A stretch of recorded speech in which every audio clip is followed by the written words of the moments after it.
Girl returns from death and sees how God actually creates souls.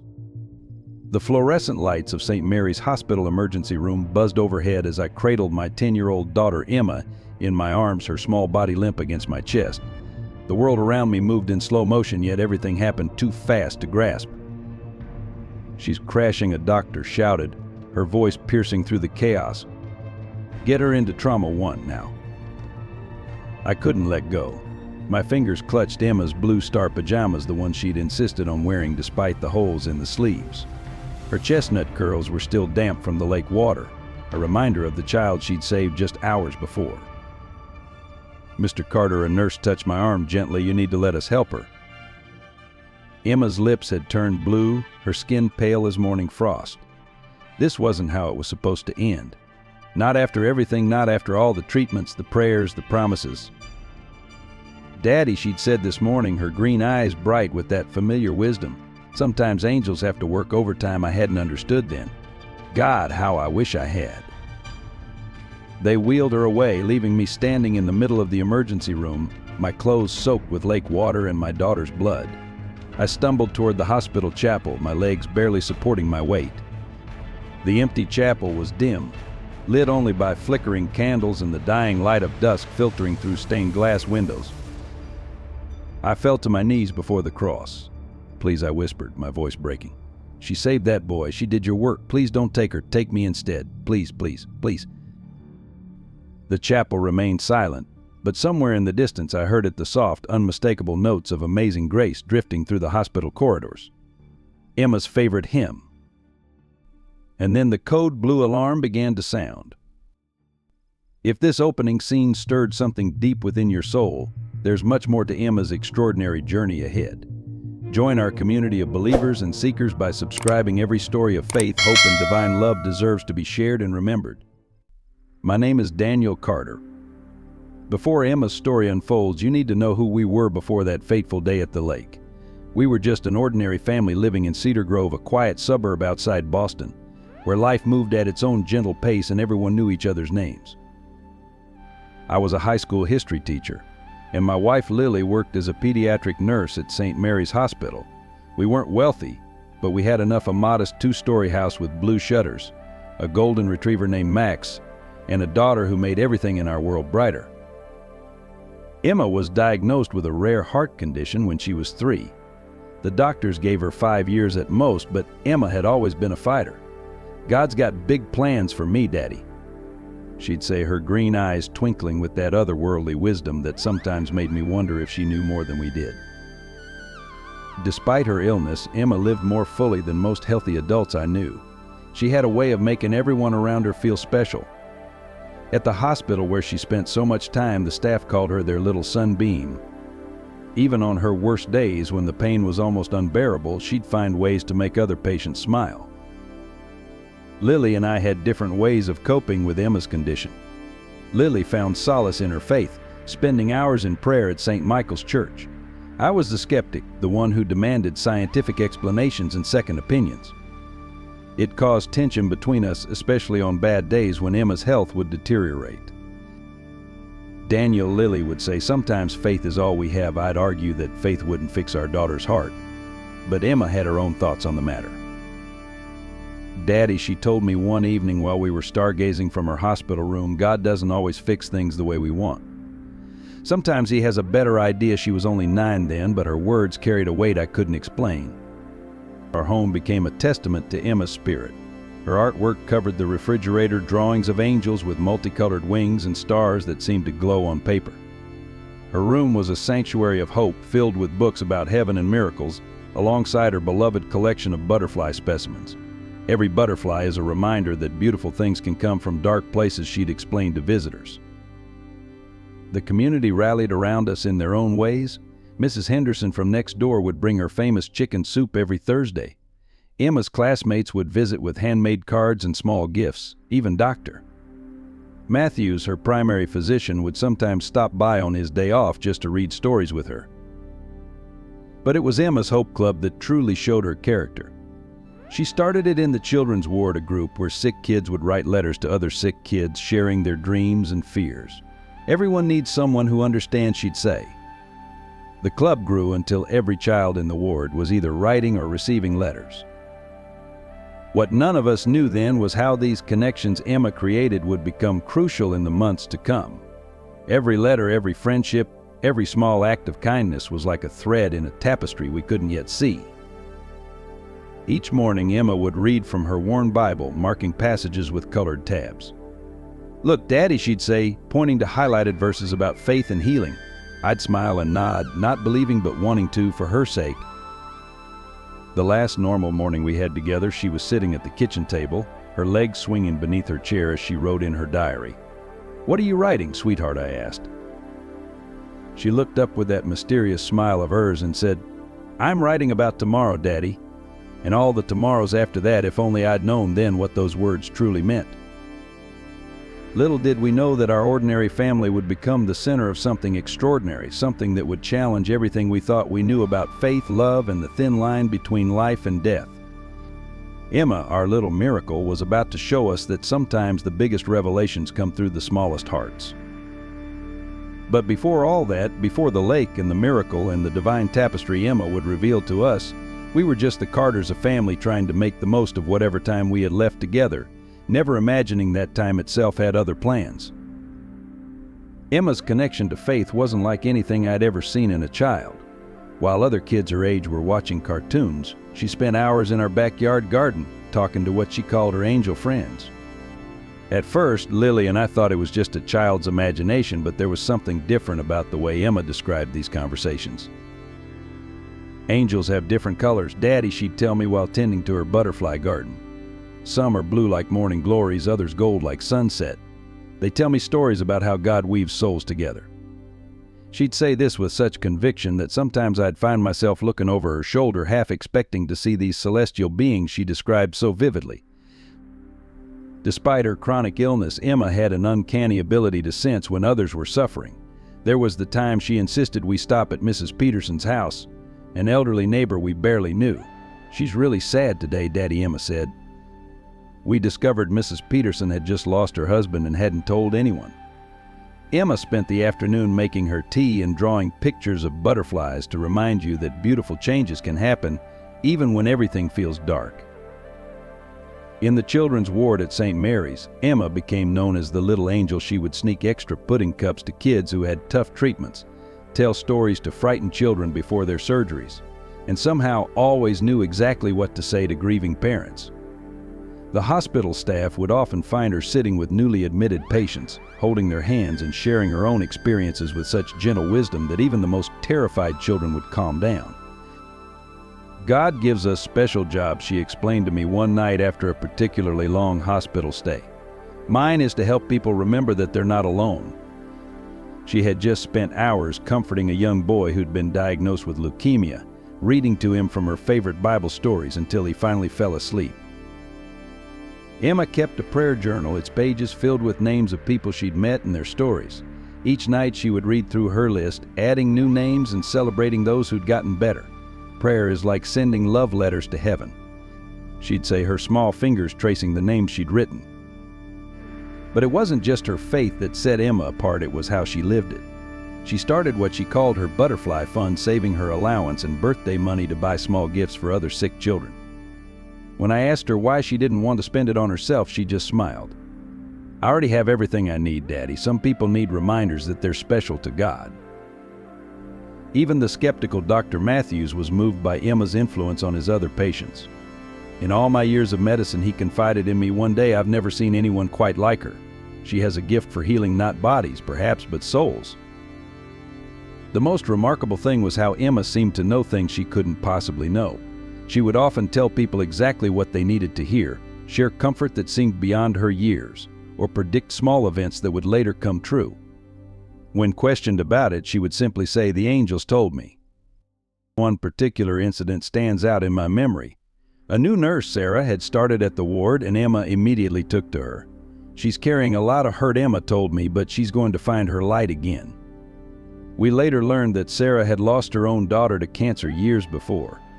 Emma spent weeks leaving her small gifts and notes until one day I saw Sarah laughing for the first time, playing cards with Emma during her break. These connections Emma forged weren't random, they were intentional, meaningful, as if she were following some divine blueprint we couldn't see. She kept insisting that everything was connected, that every kind act was like a stitch in God's great tapestry. Sometimes she told me during one of our late-night talks, when pain kept her awake, God lets some people see the threads that connect everyone. Not because they're special, Daddy, but because they need to help others see them too. At the time, I nodded and kissed her forehead, not understanding the full weight of her words. Looking back now, I realize Emma wasn't just living with faith, she was preparing us all for something bigger than ourselves. She was laying the groundwork for a miracle that would challenge everything we thought we knew about life, death, and the power of divine love. That morning started like any other summer day.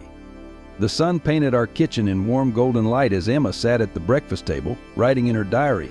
She'd been unusually quiet, her small face focused on the pages before her. "What are you writing about, sweetheart?" I asked, pouring my coffee. She looked up, those green eyes holding that familiar, mysterious gleam. "I'm writing about the lake today, Daddy. About how sometimes you have to be brave even when you're scared." Something in her tone made me pause, but before I could ask more, Lily called from upstairs about Emma's medication. We had planned a quiet day at Cedar Lake. Emma's doctors had warned us about overexertion, but she loved watching the butterflies that gathered near the water's edge. They danced with the angels, she'd always say. I remember thinking how healthy she looked that morning, her cheeks touched with color, her chestnut curls catching the sunlight. The lake was peaceful, with only a few families scattered along the shore. Emma sat on her favorite bench, sketching butterflies in her notebook, while Lily and I set up our picnic. Everything felt perfect, too perfect, I realize now. That's how fate works sometimes, lulling you into complacency before turning your world upside down. The screaming started at 2:17 p.m. I know because I checked my watch just moments before, thinking we should give Emma her afternoon medication. A woman's voice cut through the tranquil afternoon. "Tommy." "Oh God, Tommy." A small boy, no more than 4, had wandered too far into the lake. I could see his red swim trunks disappearing under the water, his small arms flailing. His mother was running along the shore, but she was too far away. I jumped up, ready to run, but Emma was already moving. Before either Lily or I could react, Emma had dropped her notebook and was running toward the water. "Emma!" "No," Lily screamed, but our daughter didn't hesitate. She'd always been a strong swimmer. It was one of the few physical activities her doctors had encouraged, but her heart wasn't meant for this kind of strain. I watched in horror as she dove into the lake, her blue sundress billowing around her like wings. The distance between her and the drowning boy seemed impossible, but somehow she reached him. I was running now, my feet pounding against the sand, but it felt like moving through molasses. Emma got to Tommy just as he went under. She grabbed him, pushing him up toward the surface with strength I didn't know she possessed. When I finally reached them, she was holding him above water, her own face barely breaking the surface.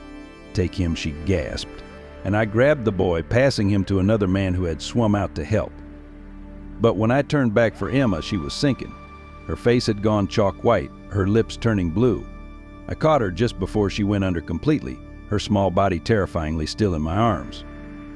"Stay with me, baby," I pleaded, swimming back to shore with one arm, holding her close with the other. On the beach, Lily was already calling 911, her nurse's training taking over despite the terror in her eyes. Tommy was crying in his mother's arms, scared but breathing. But Emma wasn't breathing at all. As I laid her on the sand, I could hear Lily shouting our location into the phone. The crowd gathered around us, someone started praying, and I began CPR, those same hands that had taught history to teenagers now desperately trying to keep my daughter's heart beating. "Come on, sweetheart," I begged between compressions. "Please, Emma, please." After what felt like hours but must have been only minutes, Emma coughed weakly, water spilling from her lips. Her eyes fluttered open, finding mine. "Is Tommy okay?" she whispered, her voice barely audible over the approaching sirens. "He's fine, baby. You saved him. You shouldn't have, but you saved him." She smiled then, that same knowing smile she'd had at breakfast. "I had to, Daddy.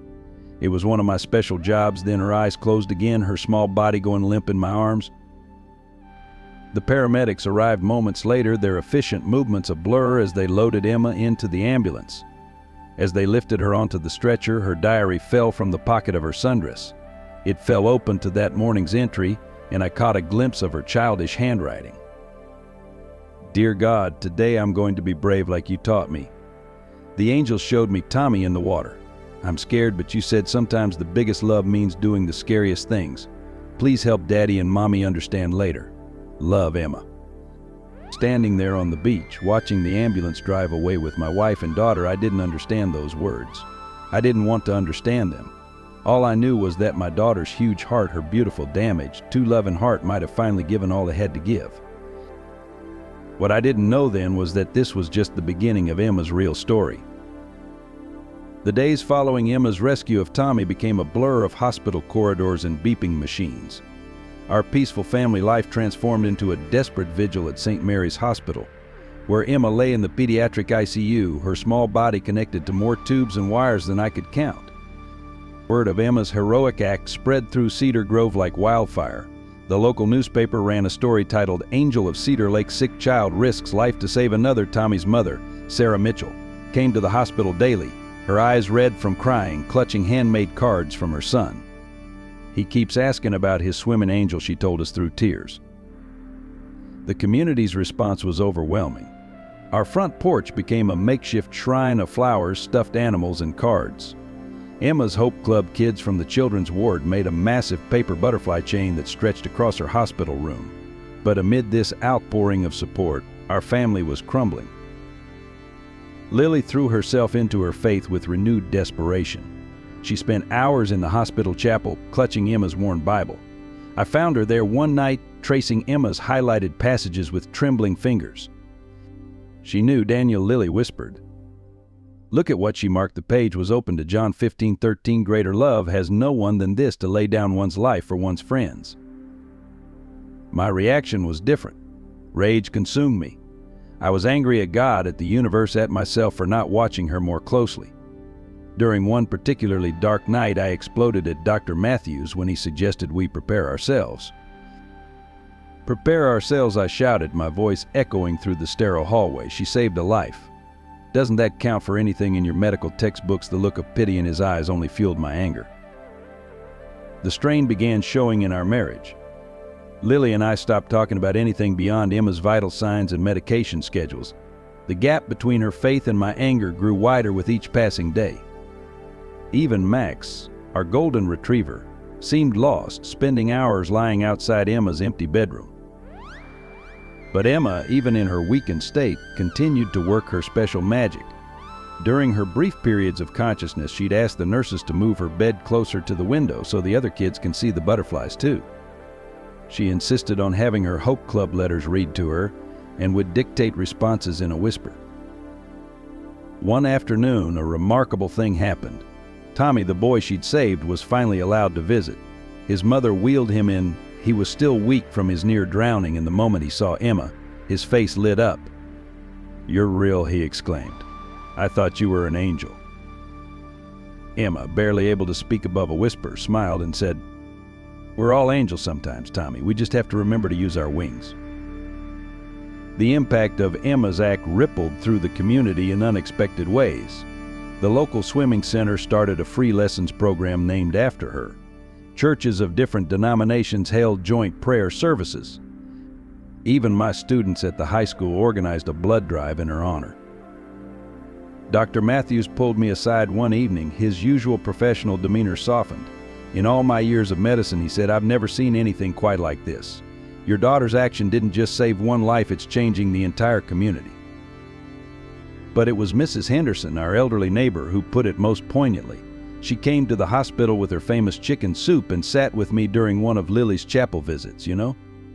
She said, adjusting her glasses, "Sometimes God sends us angels not to prevent our suffering, but to show us how to love through it."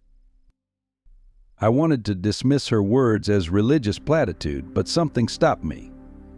Maybe it was the memory of Emma's diary entry from that morning, or the way the entire community had come together, or the small miracles I witnessed daily in the pediatric ward, children finding strength in Emma's story, families supporting each other, strangers becoming friends.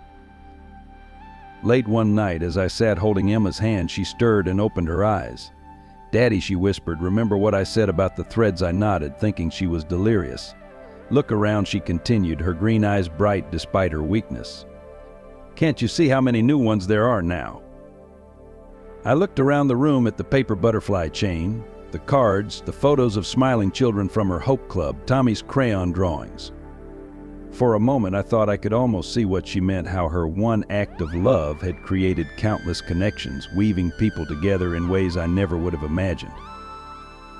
But as I turned back to tell her this, her monitors began to wail and the room filled with rushing medical staff.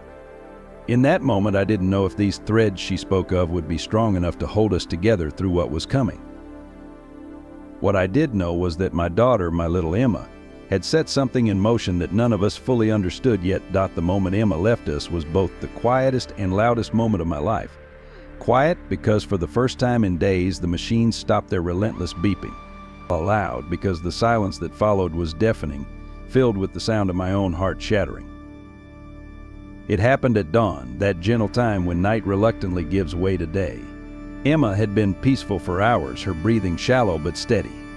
Lily and I sat on either side of her bed, each holding one of her small hands. The room was filled with the soft glow of sunrise and somehow, inexplicably, the scent of lilies, though there were no flowers in the room. "Look," Emma whispered suddenly, her eyes fixed on something above us. "The threads.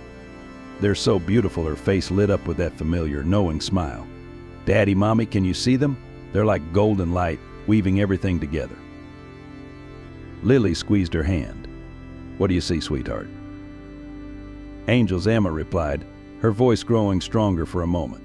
"So many angels." And she paused, her green eyes widening with wonder. "I can see how he makes souls now. It's like the most beautiful tapestry ever woven." I wanted to dismiss it as delirium, but there was something in her voice, something in the way the morning light seemed to gather around her bed, that made my skeptic's heart pause. "He says it's time," she continued, her voice becoming softer. "But don't worry. This isn't an ending, it's just a different kind of beginning." She turned to me then, those eyes that had always seemed more than they should fixing on my face. "Daddy, remember what I wrote? All of it, promise." "I promise," I managed to choke out, though I didn't understand what she meant. "Mommy," she turned to Lily, "the baby will be perfect, just like we saw." Lily looked confused. We hadn't been able to have more children. The doctors had been clear about that. But before she could ask what Emma meant, our daughter smiled one last time. "Amazing Grace," she began to sing softly, her voice clear and sweet. How sweet the sound. And then, between one breath and the next, she was gone. No dramatic flatline, no rushing doctors. Just a gentle sigh, like someone falling into a peaceful sleep. The sunrise painted the room in shades of gold and rose, and for a moment, just a moment, I could have sworn I saw what Emma had been describing. Threads of light, weaving through the air like strands of liquid gold, connecting everything they touched. But then I blinked, and there was only the harsh reality of our daughter's still form. Lily broke first, her quiet faith shattering into loud, racking sobs. She collapsed over Emma's body, her prayers turning to pleas. I stood there, frozen, unable to move or speak or even breathe properly. The world had stopped making sense. Dr. Matthews came in at some point, his face grave but kind. The nurses, many of whom had known Emma since she was tiny, moved around us with tears streaming down their faces. Someone led Lily away to sign papers. Someone else tried to guide me to a chair. But I couldn't leave Emma's side. "You promised," I whispered to her. "You said this wasn't an ending." The news spread quickly through the hospital. The children from her Hope Club fell silent when told. The usual chaos of the pediatric ward stilled. Even Tommy, still recovering in his own room, seemed to sense something had changed. His mother later told us he looked up at exactly that moment and said the swimming angel got her wings. Going home was the hardest part. Every step away from her room felt like a betrayal. The drive was surreal, the world continuing as if nothing had changed, people going about their daily lives as if the universe hadn't just collapsed in on itself.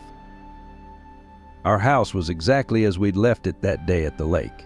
Emma's shoes by the door, her half-finished glass of orange juice still on the kitchen counter, her diary on the coffee table. Max lay in front of her bedroom door, whining softly. I couldn't enter her room. Lily did, moving as if in a trance. I heard her gasp and followed despite myself. The room was filled with butterflies, dozens of them, their wings catching the late morning light. They covered the walls, the windows, the ceiling. Impossible in a closed room. Yet there they were. Daniel, Lily whispered, "Look." On Emma's bed lay her diary, open to a new page. The handwriting was unmistakably hers, but I knew she hadn't written in it since the lake. The words were simple. "Don't cry too much. The threads are still connecting us. Everything is so much more beautiful than we could have imagined. I love you. Emma." I picked up the diary with trembling hands, but as I did, the butterflies began to disappear, fading like morning mist until only one remained, a perfect white monarch that shouldn't exist in nature. It landed on Lily's shoulder for a moment, then flew through the solid glass of the window and vanished. That was when my legs gave out, and I finally allowed myself to break. Lily caught me, or I caught her, I'm still not sure which. We sank to the floor of our daughter's room, holding each other as our world crumbled around us. But even in that darkest moment, something nagged at the edge of my consciousness. Emma's last words, remember what I wrote, all of it. What had she meant? What else had she written in that diary of hers? I didn't know then that our story, Emma's story, was far from over. That in fact it was just beginning. The moment Emma left us was both the quietest and loudest moment of my life. Quiet because for the first time in days the machines stopped their relentless beeping. Loud because the silence that followed was deafening, filled with the sound of my own heart shattering. It happened at dawn, that gentle time when night reluctantly gives way to day. Emma had been peaceful for hours, her breathing shallow but steady. Lily and I sat on either side of her bed, each holding one of her small hands. The room was filled with the soft glow of sunrise and somehow, inexplicably, the scent of lilies, though there were no flowers in the room. "Look," Emma whispered suddenly, her eyes fixed on something above us. "The threads. They're so beautiful." Her face lit up with that familiar, knowing smile. "Daddy, Mommy, can you see them? They're like golden light, weaving everything together." Lily squeezed her hand. "What do you see, sweetheart?" "Angels," Emma replied, her voice growing stronger for a moment. "So many angels." And she paused, her green eyes widening with wonder. "I can see how he makes souls now. It's like the most beautiful tapestry ever woven." I wanted to dismiss it as delirium, but there was something in her voice, something in the way the morning light seemed to gather around her bed that made my skeptic's heart pause. "He says it's time," she continued, her voice becoming softer. "But don't worry, this isn't an ending, it's just a different kind of beginning." She turned to me then, those eyes that had always seen more than they should fixing on my face. "Daddy, remember what I wrote? All of it. Promise." "I promise," I managed to choke out, though I didn't understand what she meant. "Mommy," she turned to Lily, "the baby will be perfect, just like we saw." Lily looked confused. We hadn't been able to have more children, the doctors had been clear about that. But before she could ask what Emma meant, our daughter smiled one last time. "Amazing Grace," she began to sing softly, her voice clear and sweet. How sweet the sound. And then between one breath and the next she was gone. No dramatic flatline, no rushing doctors. Just a gentle sigh, like someone falling into a peaceful sleep. The sunrise painted the room in shades of gold and rose, and for a moment, just a moment, I could have sworn I saw what Emma had been describing. Threads of light weaving through the air like strands of liquid gold, connecting everything they touched. But then I blinked, and there was only the harsh reality of our daughter's still form. Lily broke first, her quiet faith shattering into loud, racking sobs. She collapsed over Emma's body, her prayers turning to pleas. I stood there, frozen, unable to move or speak or even breathe properly. The world had stopped making sense. Dr. Matthews came in at some point, his face grave but kind. The nurses, many of whom had known Emma since she was tiny, moved around us with tears streaming down their faces. Someone led Lily away to sign papers. Someone else tried to guide me to a chair. But I couldn't leave Emma's side. "You promised," I whispered to her. "You said this wasn't an ending." The news spread quickly through the hospital. The children from her Hope Club fell silent when told. The usual chaos of the pediatric ward stilled. Even Tommy, still recovering in his own room, seemed to sense something had changed. His mother later told us he looked up at exactly that moment and said, "The swimming angel got her wings." Going home was the hardest part. Every step away from her room felt like a betrayal. The drive was surreal, the world continuing as if nothing had changed, people going about their daily lives as if the universe hadn't just collapsed in on itself. Our house was exactly as we'd left it that day at the lake. Emma's shoes by the door, her half-finished glass of orange juice still on the kitchen counter, her diary on the coffee table. Max lay in front of her bedroom door, whining softly. I couldn't enter her room.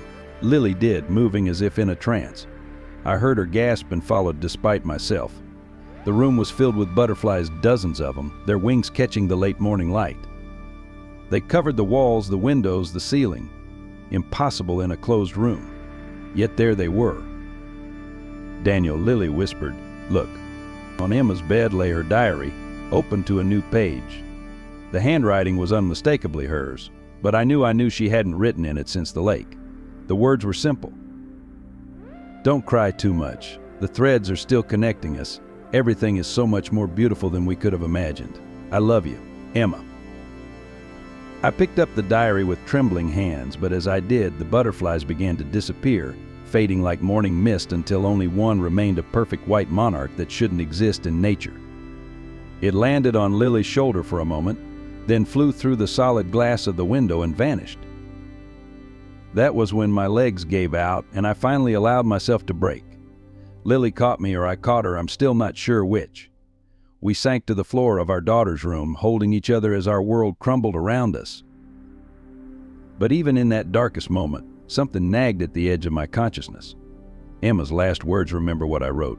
All of it, what had she meant? What else had she written in that diary of hers?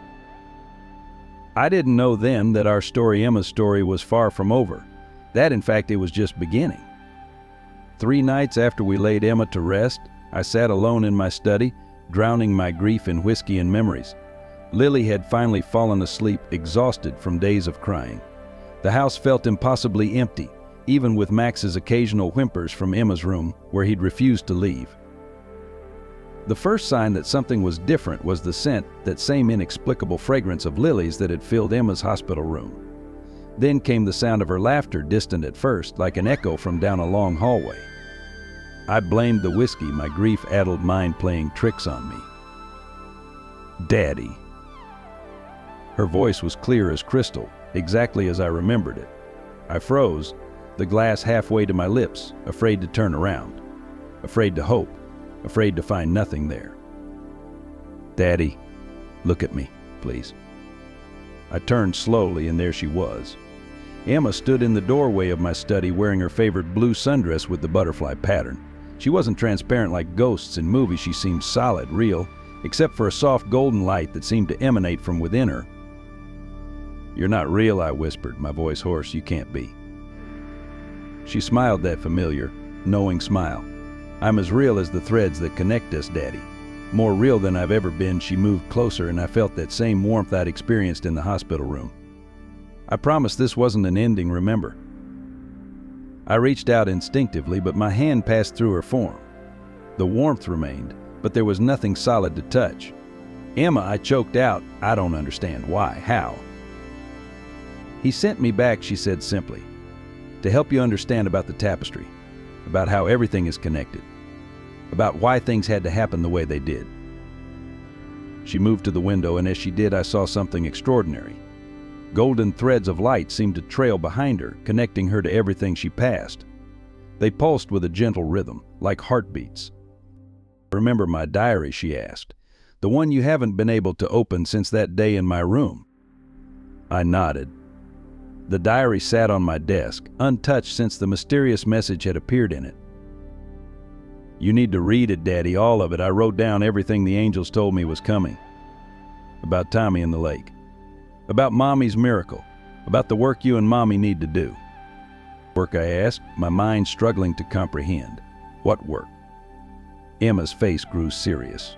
"The tapestry is fraying in places. People are forgetting how to see the threads that connect them. That's why he lets some of us come back to help remind them. She moved closer, and suddenly the room was filled with those golden threads, weaving through the air like a cosmic spiderweb. They connected everything: the furniture, the books, the photos on my desk, and stretched out beyond the walls of the house. "Look," she said, pointing to a particularly bright cluster of threads. "Those connect to Tommy's house. And those," she pointed to another group, "lead to the children in my Hope Club. Every kind act, every moment of love creates new threads. They're what hold everything together." I watched in awe as the threads pulsed with light, creating patterns too complex to comprehend. "But why you?" I asked, my voice breaking. "Why did it have to be my little girl?" Emma's face softened. "Because love is the strongest thread of all, Daddy, and sometimes the biggest love means doing the scariest things, remember? That's what I wrote the morning of the lake." The mention of the lake broke something in me. "I couldn't save you," I whispered, tears streaming down my face. "You weren't supposed to," she said gently. "That wasn't your thread to weave. But there are others you can save. So many others. That's why I'm here to show you how." She moved to my desk and touched her diary. Though her hand passed through it, the book fell open, pages ruffling as if caught in a breeze. "Read it," she said. "Start at the beginning. Everything you need to know is there. And Daddy," she waited until I met her eyes, "tell Mommy about tonight. She needs to know too. You both have parts to play." The light around her began to fade. "No," I pleaded, "don't go. Not again." "I'm not gone, Daddy. I'm just seeing things from a different part of the tapestry now. Watch for the butterflies. They'll help you see the threads." As she faded, her voice grew distant but clear. Amazing grace. How sweet the sound. The hymn lingered in the air long after she disappeared. I sat there for what felt like hours, staring at the space where she had been. Finally, with trembling hands, I reached for her diary.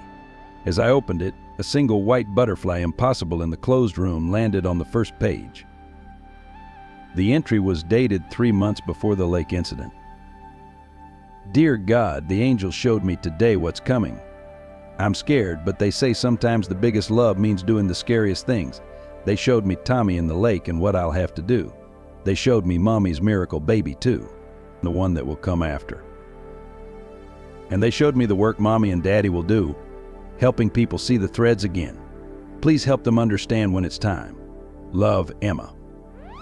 I closed the diary, my hands shaking. Upstairs, I heard Lily stirring and Max barking his happy bark, the one he used to reserve for Emma. The scent of lilies still filled the air, and somewhere in the distance I could have sworn I heard the faint notes of Amazing Grace drifting on the night breeze. Word of Emma's visitation spread through Cedar Grove like wildfire, despite our attempts to keep it private. Lily had embraced the experience wholeheartedly, finding renewed purpose in Emma's message about the threads. I was more cautious, still wrestling with whether I'd actually seen our daughter or simply experienced a grief-induced hallucination. Pastor Michael Roberts, who had presided over Emma's funeral, was the first to openly challenge our story.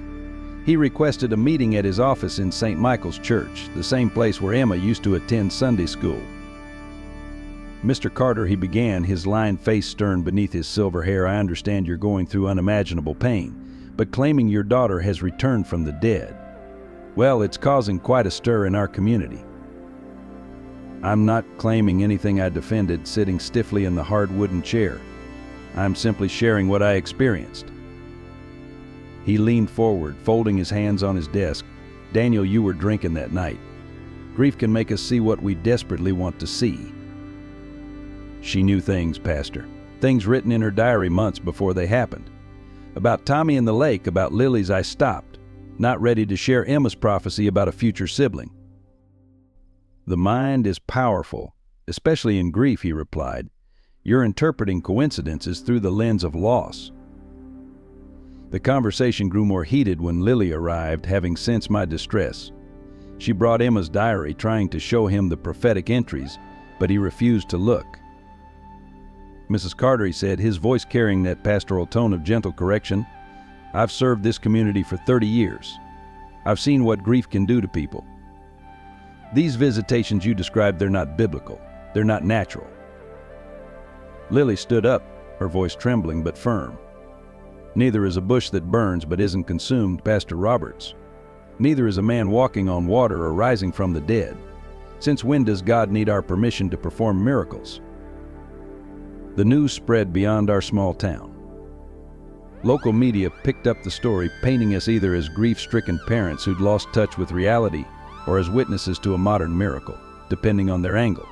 Our front yard became a campground for curious onlookers and self-proclaimed paranormal investigators. The community divided. Some, like Mrs. Henderson and Tommy's family, stood firmly by us. Others, led by Pastor Roberts, saw us as emotionally disturbed or attention-seeking. Our names were quietly removed from the church directory.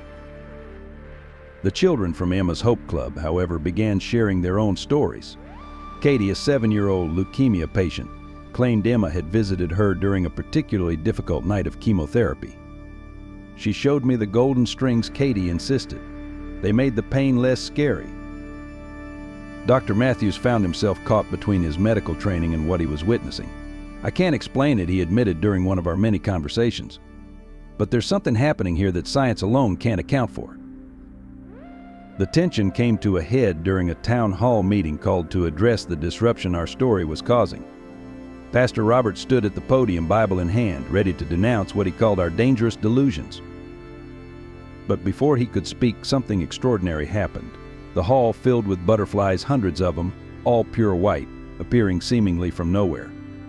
They swirled through the room as Amazing Grace began playing from the sound system, though no one was near the controls. In the stunned silence that followed, Tommy's mother stood up. "My son was dead at the bottom of that lake," she declared, her voice ringing through the hall. A little girl with a weak heart dove in to save him, knowing it would probably kill her. If that's not a miracle, if that's not divine love in action, then I don't know what is. One by one, others stood up, parents of children from the Hope Club, nurses from St. Mary's, even some of my students. Each had a story about Emma, about kindnesses she'd shown, about seemingly impossible moments of insight she'd had. Pastor Roberts watched, his face growing increasingly troubled. When the butterflies finally disappeared, he approached us privately. "I still can't endorse this," he said quietly. "But perhaps I've been too quick to dismiss what I don't understand. The children in the hospital ward, they've been asking for permission to restart Emma's Hope Club. I won't stand in the way."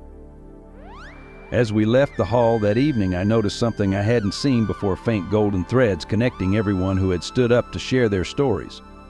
They pulsed with that same gentle rhythm Emma had shown me, visible for just a moment before fading from sight. Later that night, I found a new entry in Emma's diary, in her unmistakable handwriting. "Dear Daddy, sometimes people need to see with their hearts before they can see with their eyes. The threads are always there, we just have to help them remember how to look. Love, Emma."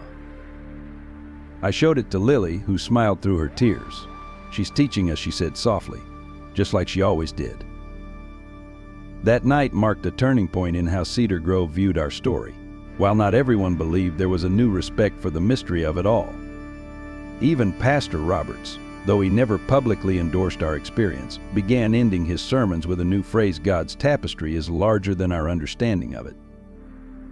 The threads Emma had shown us were beginning to weave something new in our community. We just didn't realize yet how far those connections would reach or what they would ultimately reveal. While the community grappled with our story, my own inner world was crumbling. The weight of Emma's visits, the controversy, and my gnawing grief became too much to bear. Despite the evidence of Emma's continued presence, a darkness began to consume me. It started with small things: skipping meals, lying awake at night, avoiding Lily's attempts to discuss Emma's diary. I stopped going to work, unable to face my students' questioning looks. The whiskey bottle in my study became my closest companion. One particularly dark night, after reading Emma's diary entry about the lake for the 100th time, something in me snapped. The entry revealed she had known she would die saving Tommy and had chosen to do it anyway. What kind of God would ask that of a child? What kind of father was I to have failed to prevent it? I found myself driving to Cedar Lake, the same spot where everything had changed. The water was black under the moonlight, reflecting my tortured thoughts like a mirror of darkness. In my pocket, I carried Emma's favorite butterfly pendant and a handful of sleeping pills. If you're really there, I shouted at the sky, my voice raw with anger and grief. If you're so loving and wise, why did you take her? Why did you make her choose between her life and his? The lake remained silent, its surface unbroken. I took out the pills, staring at them through tears. I can't do this anymore, I whispered. I can't live in a world where children have to die to save others, where fathers have to read their daughters' predictions of their own deaths. Just as I raised the pills to my mouth, a familiar voice cut through the darkness. Daddy, stop. Emma stood on the water's surface, her form glowing with that now familiar golden light. But this time her face showed something I'd never seen before: fear. This isn't your thread to cut, she said, moving closer. Please, Daddy, look at the tapestry. Suddenly the entire lake lit up with golden threads connecting everything: the trees, the water, the sky, and stretching back toward town. I could see them leading to Lily, to Tommy's family, to the Hope Club children, forming an intricate web of light. If you break your thread now, Emma said softly, look what happens. As I watched, the threads connected to me began to darken and fray. The effect rippled outward, weakening the entire tapestry. I saw Lily's thread dim, saw the Hope Club children's threads begin to unravel. Love isn't just about holding on, Daddy, Emma continued. Sometimes it's about letting go enough to see the bigger picture. I chose to save Tommy because every thread matters. Your thread matters too. The pills fell from my trembling hand as I sank to my knees at the water's edge. I don't know how to live without you, I confessed. Emma moved closer, her light warming my tear-stained face. You're not without me. You've never been without me. Death doesn't break the threads, it just moves them to a different part of the tapestry. She gestured to the lake, and I saw something extraordinary. In the water's reflection, I could see all the moments we'd shared: her first steps, her laughter, her courage in the hospital. But I also saw moments yet to come: Lily holding a baby, children being helped through grief, lives being changed through the story of a little girl who saw the threads that connected everything. Your pain is part of the pattern, Emma explained, but it's not the whole design. Look. The threads around me began to glow brighter, and I felt warmth spreading through my body, pushing back the cold darkness that had consumed me. Amazing Grace, Emma began to sing, her voice carrying across the water. How sweet the sound that saved a wretch like me. Other voices joined in, countless voices, as if the entire tapestry was singing. I recognized some Lily's, Tommy's, the Hope Club children, but others were unknown, future voices not yet heard. I once was lost, the voices sang, but now I am found, was blind, but now I see. When the song faded, Emma smiled. That's what this is all about, Daddy. Helping people see, helping them find their way back to the tapestry when they're lost. She began to fade, but before she disappeared completely, she said, go home to Mommy, she needs you. And Daddy, check my diary again. There's something you both need to see tonight. I drove home in a daze, the pills left scattered by the lake shore. Lily was waiting up, her face pale with worry. Without a word, she held me as I broke down and told her everything. Together, we opened Emma's diary to find a new entry. Dear God, thank you for keeping Daddy safe tonight. Thank you for helping him see that his thread is too important to break. Please help him understand that sometimes the bravest thing isn't saving someone else, sometimes it's choosing to stay when everything hurts. Love, Emma. Below the entry was a small drawing of a tapestry, with one thread glowing brighter than the others.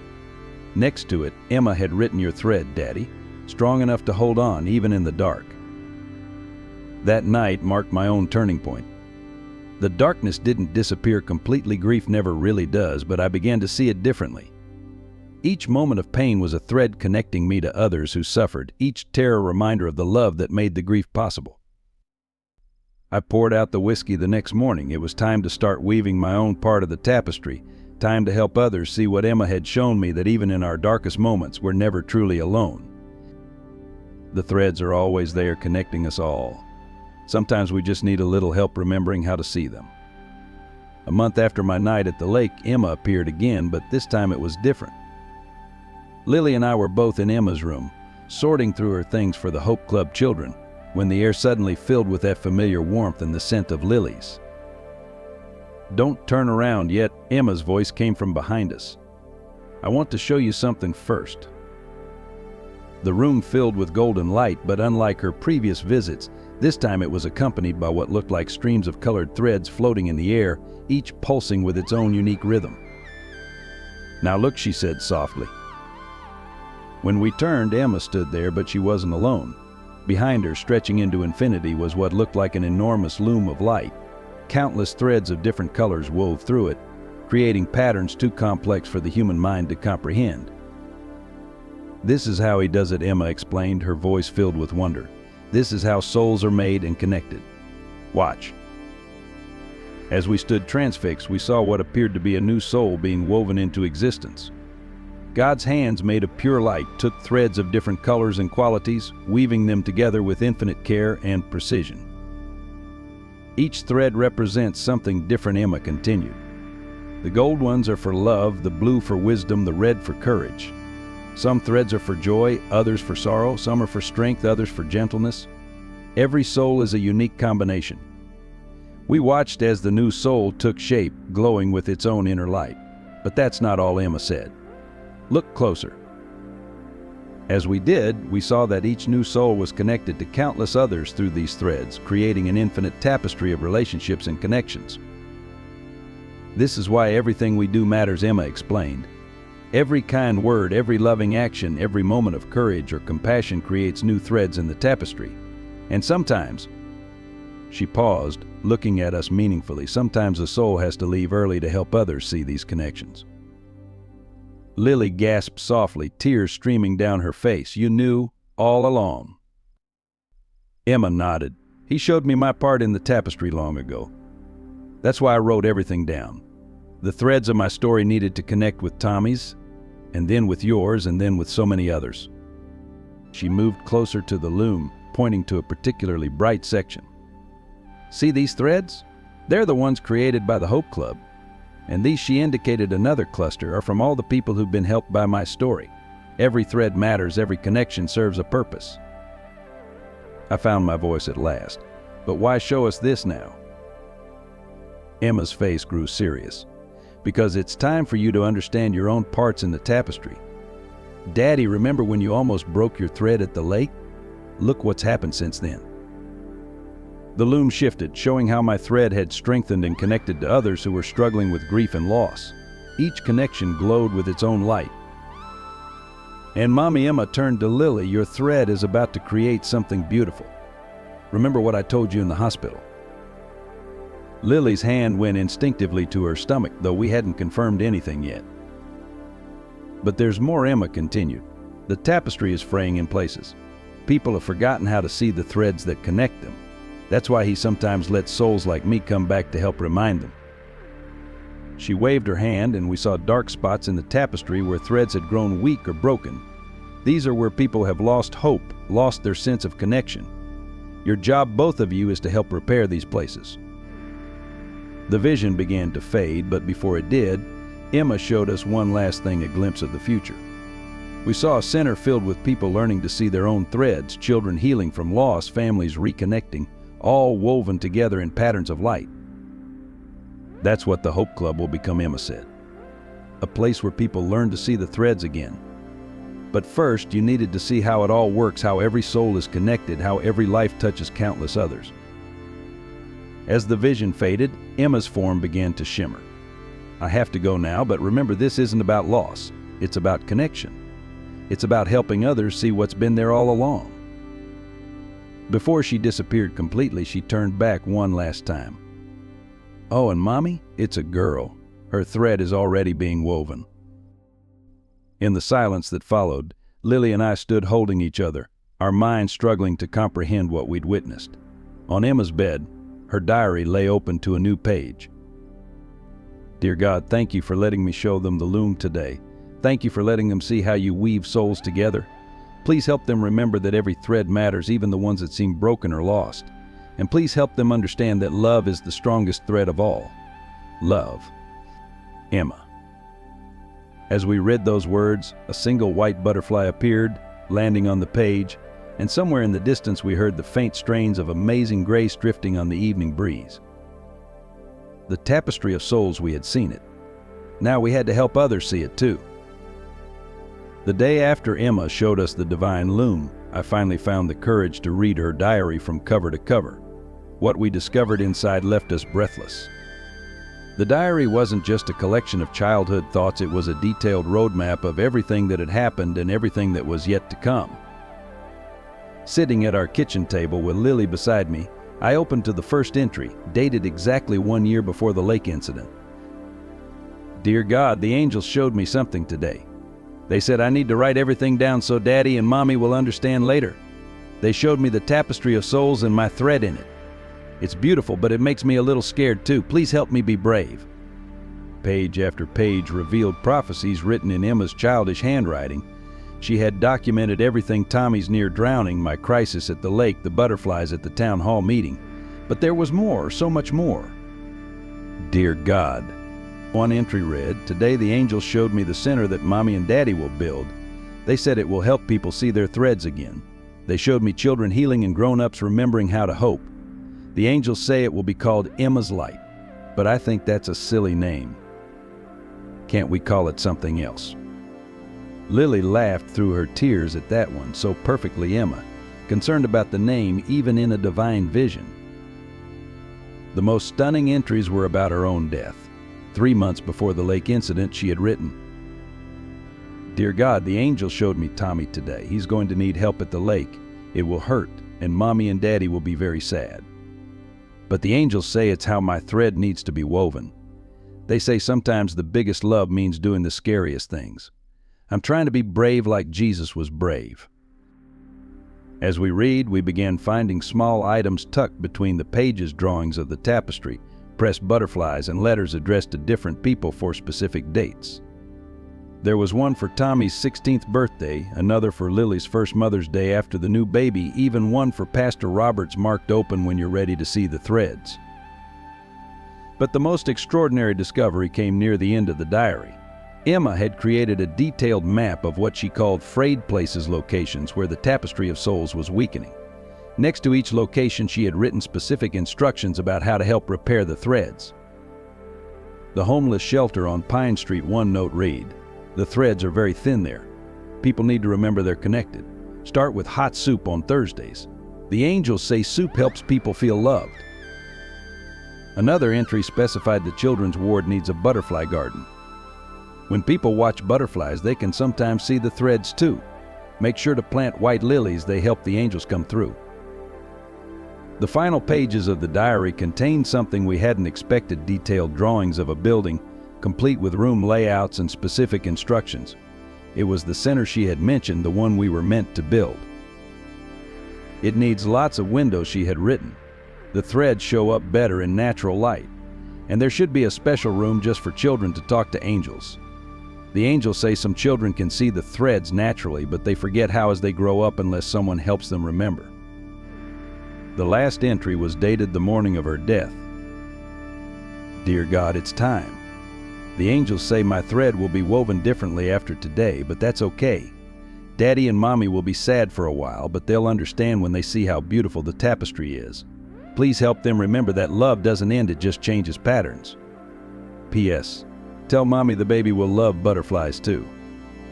As we finished reading, a cascade of white butterflies suddenly filled our kitchen, their wings catching the morning light. One landed on Lily's stomach, staying there for a long moment before flying out through the closed window.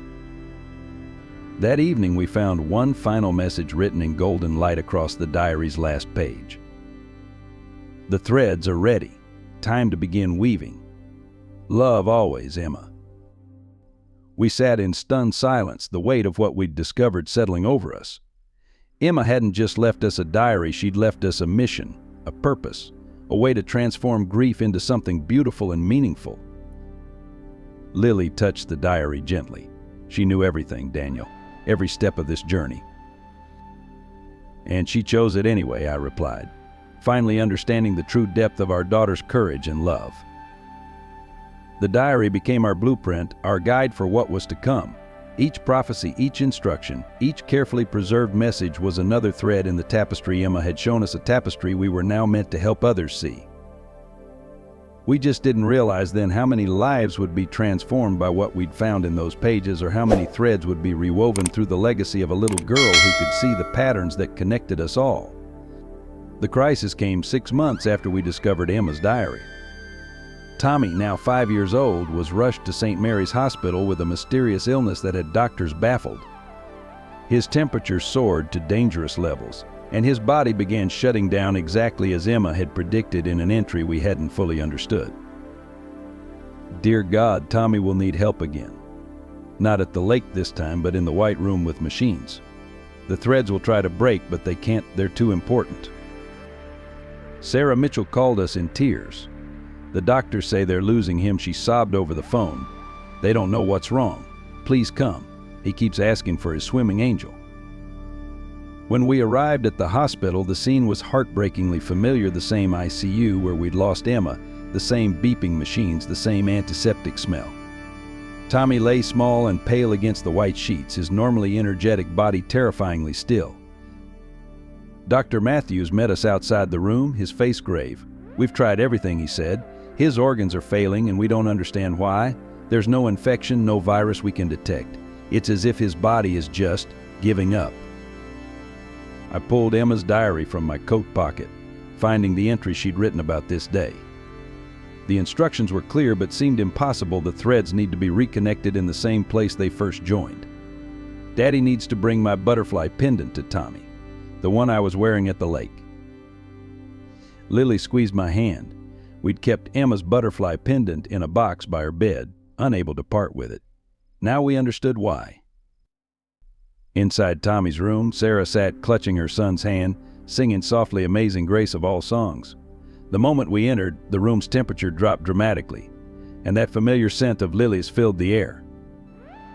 I approached Tommy's bed, the butterfly pendant warm in my palm. As I got closer, I could see what Emma had tried to describe in her diary. The threads connecting Tommy to life were fraying, turning dark and thin. Tommy, I whispered, placing the pendant in his small hand. Emma sent this for you. The moment the pendant touched his skin, the room filled with golden light. Emma appeared at the foot of the bed more clearly than we'd ever seen her before. But this time she wasn't alone. She was accompanied by other figures of light, their forms shimmering with that same divine radiance. It's time to reweave the threads, Emma said, her voice carrying that familiar mix of childhood sweetness and ancient wisdom. She reached out, and we watched in awe as golden threads began flowing from her hands, wrapping around Tommy's still form. The other figures' angels, we realized, joined in, their light mixing with Emma's. The threads they wove pulsed with life, reconnecting what had begun to unravel. Tommy's eyes fluttered open. Swimming angel, he whispered, looking directly at Emma. You came back. Emma smiled. The threads that connected us at the lake are special, Tommy. They can't be broken. They just needed to be reminded how to shine. As we watched, color returned to Tommy's cheeks. The machine's frantic beeping settled into a steady rhythm. Dr. Matthews burst into the room, staring in disbelief at the readings on the monitors. Impossible, he muttered, checking Tommy's vital signs. Everything's normalizing. Whatever was shutting down is starting up again. The angels began to fade, but Emma remained a moment longer. The pendant will help him see the threads now, she said. He'll need that gift for what's coming. Before she disappeared completely, she turned to Dr. Matthews. Check the blood work again, she said. You'll find what you need to help others like Tommy. The threads want to be seen by science, too. In the stillness that followed, Tommy clutched the butterfly pendant, his eyes bright with new understanding. I can see them now, he said softly. The threads, they're everywhere. Sarah was crying, but this time with joy. The room felt different, charged with a power we were only beginning to understand. Later that night, we found a new entry in Emma's diary. Dear God, thank you for helping Daddy and Mommy reconnect Tommy's threads. Now they understand sometimes saving a life isn't just about one moment. Sometimes it takes 2 miracles to complete the pattern. Love, Emma. In the wake of Tommy's miraculous recovery, our small town erupted into chaos. The incident at the hospital couldn't be contained. Too many people had witnessed the golden light, the sudden temperature drop, the inexplicable healing. Within days, news vans lined our street and reporters camped out on our lawn. "Local girl's spirit saves child," again the headline screamed. Some called it a miracle, others called it mass hysteria. Our peaceful life shattered under the weight of public scrutiny. Pastor Roberts, despite his earlier softening toward us, felt pressured by his superiors to take a harder stance. During a Sunday sermon, he denounced what he called dangerous supernatural claims that border on occult practices. Half the congregation walked out in protest while the other half nodded in stern agreement. The division spread through Cedar Grove like wildfire. Former friends crossed the street to avoid us. Parents pulled their children from my history classes, claiming I was mentally unstable. Lily faced whispers and cold shoulders at the hospital, with some staff refusing to work shifts with her. The worst came when someone threw a brick through our window one night with a note attached, "Stop corrupting our children with your devil worship." The brick landed in Emma's room, shattering her butterfly collection. As I swept up the broken glass, my hands shaking with anger and grief, that familiar scent of lilies filled the air. "Don't be angry, Daddy," Emma's voice whispered. "They're just scared. Scared threads turn dark, but they can still be rewoven." But the persecution continued. Anonymous letters filled our mailbox, some threatening, others pleading with us to confess our lies. The local newspaper published an editorial suggesting we were exploiting our daughter's death for attention. Even some Hope Club parents withdrew their children, fearing association with us. Tommy's mother, Sarah, stood by us, fiercely speaking out about both miracles, the lake rescue and the hospital healing. "My son would be dead twice over if not for Emma," she declared in a local TV interview. "Call it what you want, but I call it divine intervention." Dr. Matthews faced his own professional crisis. His detailed report of Tommy's recovery drew skepticism and ridicule from his peers. The hospital board demanded he retract his statements about witnessing unexplainable phenomena. He refused, choosing instead to resign rather than deny what he'd seen. The pressure reached its peak when the school board called a meeting to discuss my position. They cited community concerns about mental stability and inappropriate religious influence. As I sat there listening to people I'd worked with for years question my sanity and integrity, I felt my faith in humanity wavering. That night in Emma's room, I found her diary open to a new entry. "Dear God, the dark threads are getting stronger, just like you showed me they would. But remember what you said, sometimes things have to unravel before they can be rewoven stronger. Help Daddy and Mommy stay brave. The light always wins. Love, Emma." Lily, despite everything, remained unshakable. Her pregnancy was beginning to show, and she faced the whispers with a serene strength that amazed me. "Every person who turns against us," she said, "is just showing us where the threads need healing most." The children from the Hope Club who stayed loyal began sharing their own stories. Each had experienced Emma in their own way as a comforting presence during treatments, as a voice of encouragement in their darkest moments. Their simple, honest accounts stood in stark contrast to the adults' fear and anger. Then one morning we woke to find our yard filled with butterflies, thousands of them, all pure white, forming a protective circle around our house. They stayed for hours, witnessed by countless people, including several news crews. No expert could explain their presence or their behavior. That evening, Emma's diary revealed her response to the persecution. "Dear God, thank you for sending the butterflies. Sometimes people need to see something beautiful before they can remember how to see love. The threads are starting to shine again. Love, Emma." The butterflies marked a turning point, though we didn't know it then. Something about their inexplicable presence, their silent testimony, began to shift the tide of public opinion. The threads of our community, stretched and frayed by fear and doubt, were about to be rewoven in ways none of us could have imagined. In the midst of the community turmoil, Lily's pregnancy progressed in ways that defied medical explanation. The doctors had told us years ago that she couldn't conceive again after complications from Emma's birth. Yet here we were, watching her belly grow with what Emma had called our miracle thread. During a routine ultrasound, Dr. Sarah Chin, Lily's obstetrician, stared at the screen in amazement. "I've never seen anything like this," she said, pointing to the image. "Around the baby, there appeared to be a pattern of light that shouldn't have been possible on an ultrasound. It looks almost," like Dr. Chin hesitated, "like threads of light." Lily and I exchanged knowing looks. Emma had written about this moment the baby will wear light like a blanket. The doctors will see the threads even through their machines. That's how they'll start believing. The image made its way through the hospital, causing a stir in the medical community. Specialists were called in, equipment was tested, but no one could explain the phenomenon. The pattern remained growing stronger with each checkup. One night, as Lily slept, I found her surrounded by that now familiar golden light. Emma stood beside the bed, her hand resting gently on her mother's stomach. "She's weaving her own threads already," Emma said, smiling. "She'll be able to see them like I did, Daddy. But this time she'll get to stay and teach others how to see them too."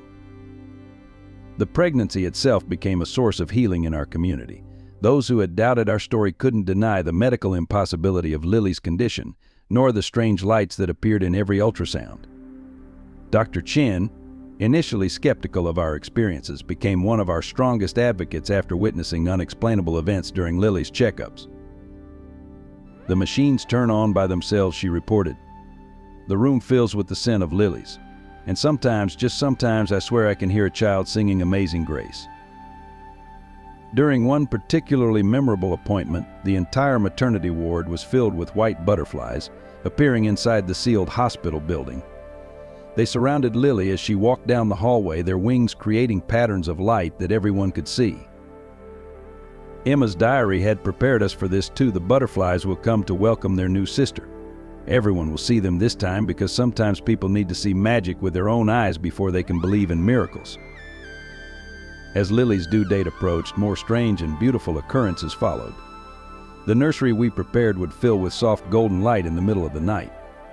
Lily's dreams were filled with conversations with Emma, who shared secrets about her sister-to-be.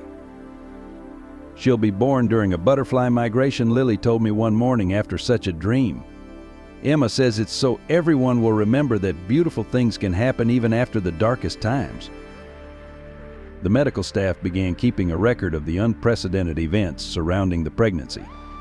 Dr. Chen's report detailed impossible readings on monitors, unexplainable lights, and the recurring presence of butterflies. What had started as a medical anomaly was becoming a documented miracle. One morning we found new words in Emma's diary, written in her familiar hand. "Dear God, thank you for letting me help prepare for my sister. Thank you for showing the doctors the threads. They needed to see that science and miracles can weave together. Please help everyone remember that love can grow even in impossible places. And please help Daddy and Mommy understand that this baby isn't meant to replace me, she's meant to continue what I started. Love, Emma." The pregnancy that shouldn't have been possible was doing more than bringing new life into the world. It was bringing hope back to a divided community. People who had turned against us began to return, drawn by the undeniable mystery unfolding before their eyes. Even Pastor Roberts visited one day after hearing about the butterflies in the maternity ward. Perhaps, he said quietly, God's ways are more mysterious than we sometimes want to admit. As Lily's time grew closer, we could feel the threads Emma had shown us growing stronger, weaving together science and faith, doubt and belief, loss and new beginnings. Our daughter had promised us a miracle, and she was delivering it in a way that no one could deny. A week before Lily's due date, we finally opened the box Emma had labeled for when the threads need strengthening. Inside, we found dozens of letters, each addressed to specific people and marked with precise dates. Along with the letters was her piggy bank and a notebook containing detailed plans for what she called the thread-seeing place. The first letter we opened was addressed to Tommy's mother, Sarah. Inside was a drawing of Tommy as a teenager surrounded by other children. Emma had written he'll help other kids learn to swim, and every time he does, the threads will grow stronger. The pendant will help him remember why. Sarah broke down crying when we delivered it, especially when Tommy, wearing Emma's butterfly pendant, said he'd already been dreaming about teaching swimming lessons. Emma's saved money totaled $837.42, every birthday check, tooth fairy dollar, and loose change she'd collected. Her notebook detailed exactly how it should be used. First, buy art supplies for the kids in the cancer ward. Then get books about butterflies for the hospital library. The rest is for starting the thread-seeing place. The letters began finding their recipients. One went to Dr. Matthews, containing detailed descriptions of medical treatments that hadn't been invented yet.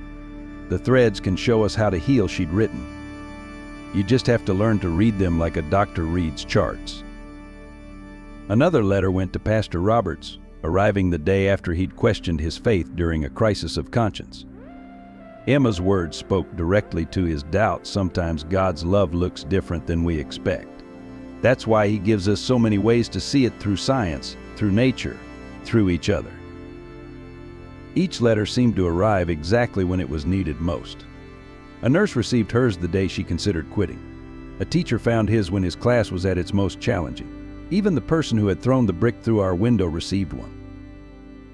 Dear Mr. Anderson, Emma had written, somehow knowing who it would be, I forgive you for the brick. Fear makes people do scary things sometimes. But your threads are still golden, even if they're tangled right now. The impact of these letters rippled through the community. People began sharing their stories, forming connections Emma had predicted years ago. The Hope Club children, inspired by her example, started writing their own letters to future patients. Then we found the architectural drawings. Emma had sketched detailed plans for converting an abandoned building near the hospital into what she called the thread-seeing place. Her notes were specific. The windows need to face east to catch the morning light. The butterfly garden goes on the south side. The healing room needs lots of space for angels. Along with the drawings was a list of people who would help, names we recognized and some we didn't, each with a specific role. Next to some names were dates, still months or years in the future, when they would join the project. The most powerful letter was addressed to both of us, marked open when the baby is almost here inside. We found Emma's last written words to us. Dear Mommy and Daddy. The angels showed me how beautiful everything becomes. The threads that seemed broken are going to make the strongest patterns. Every tear you cried, every person who doubted, every hard moment, they're all part of the design. The money I saved isn't much, but it's like the loaves and fishes. It just needs to be enough to start. People will see what we're building and want to help. The threads will guide them. Take care of my sister. She'll see the threads too, but differently than I did. Where I saw them from above, she'll see them from here with you. That's important. People need to know the threads can be seen from Earth too. And don't worry about me. I'm helping weave the biggest patterns now. Every time you see a butterfly or hear amazing grace or feel that warm light in your heart, that's me reminding you that love never breaks, it just changes patterns. Forever your first thread seer. Emma. As if to confirm her words, a shower of butterfly wings filled the room, and far off we heard the first notes of that familiar hymn. The threads Emma had shown us were beginning to weave something greater than we could have imagined, and her saved money and letters were the first stitches in a tapestry that would transform countless lives. On Emma's birthday, exactly 1 year after she first showed us the divine loom, we opened the thread-seeing place. The abandoned building she'd chosen had been transformed, just as her drawings had shown, into Emma's Light Center.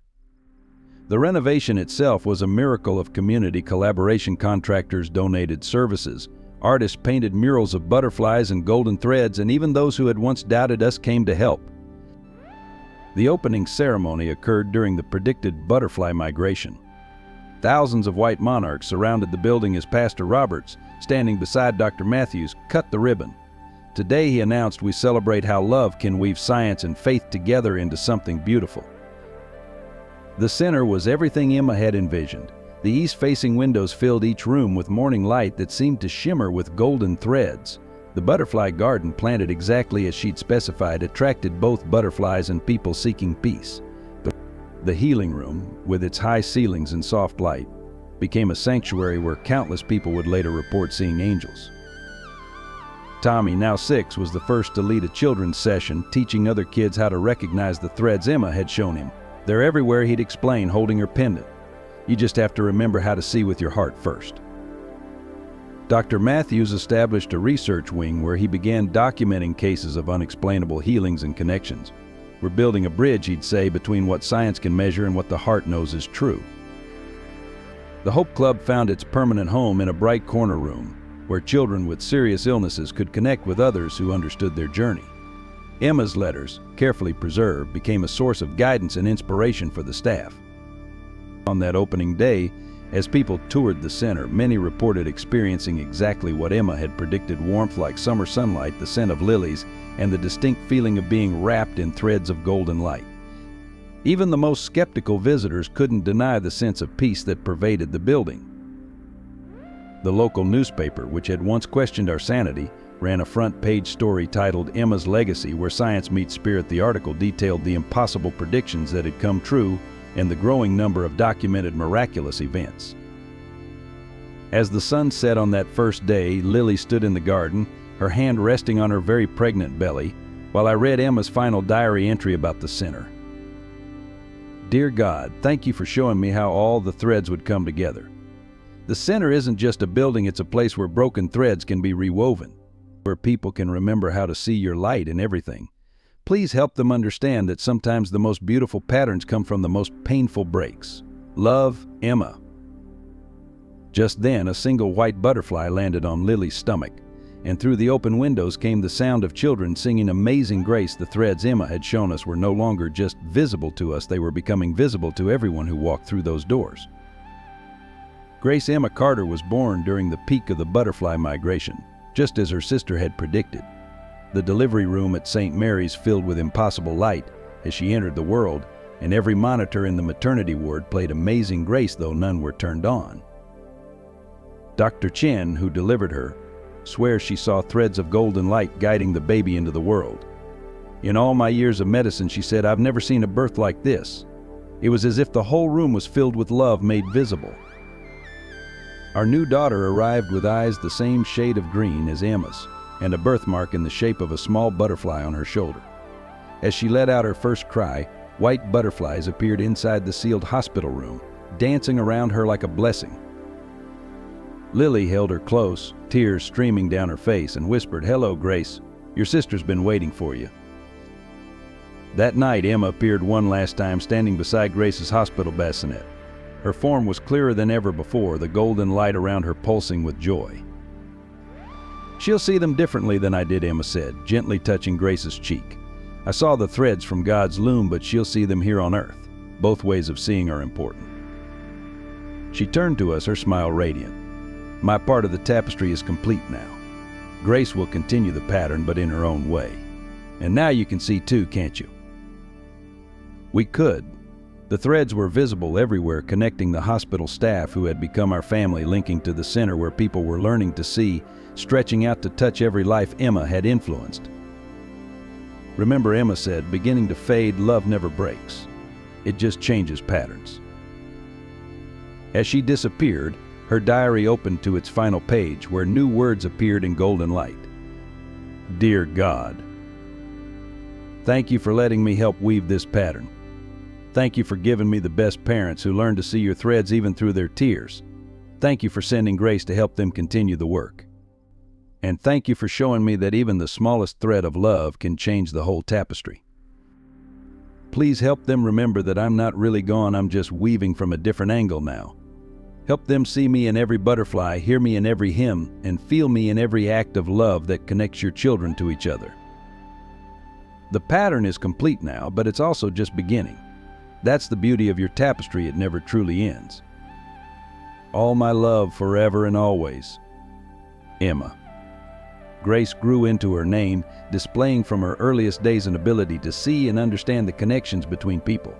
Different from Emma's divine visions, her gift was earthly but no less miraculous. She could see how love wove people together here and now. The threads Emma showed us continue to weave their pattern. The center flourishes, lives are transformed, and every day somewhere someone learns to see the golden threads that connect us all. And sometimes when the light is just right, you can still see a little girl with chestnut curls dancing among the butterflies, weaving love into the tapestry of all our lives. If Emma's story touched your heart and helped you see the threads that connect us all, we'd love to hear your thoughts. Share your own experiences of divine love, miracles, or moments when you glimpse the tapestry that binds us together. Support our storytelling journey by subscribing and help others discover these powerful messages by sharing with loved ones. Every like, comment, and share weaves a new thread in our community. Together, let's keep Emma's legacy alive and remind others that love never breaks, it just changes patterns.